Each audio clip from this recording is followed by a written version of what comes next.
Shalom. எல்லாரும் நல்லா இருப்பீங்கன்னு சொல்லி நான் விசுவாசிக்கிறேன்.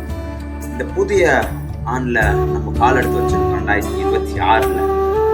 நீங்கள் 2025 எத்தனையோ பேருக்கு உங்கள் வாழ்க்கையில் இடம் கொடுத்துருப்பீங்க, எத்தனையோ பேரை நம்பி இருப்பீங்க.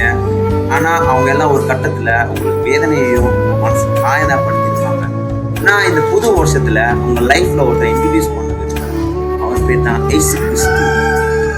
பைபிளில் இப்படியா ஒரு வசனம் சொல்லுது, எரேமியா 33 சொல்லு, நோக்கி கூப்பிடு, நான் மறு உத்தரவு அளித்து நீ அறியாததும் உனக்கு எட்டாததும் பெரிய காரியங்களை உனக்கு செய்வேன்னு சொல்லி.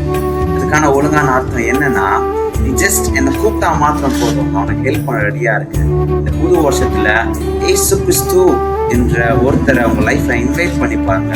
கண்டிப்பா உங்க லைஃப் ஆசீர்வாதமாகவும் உங்க பிரச்சனைகளுக்கெல்லாம் ஒரு தீர்வாகவும் இருக்கும். வார்த்தை ஒரு நன்மையா இருக்கும் சொல்லி விசுவாசிக்கிறேன். தேங்க்யூ. God plus.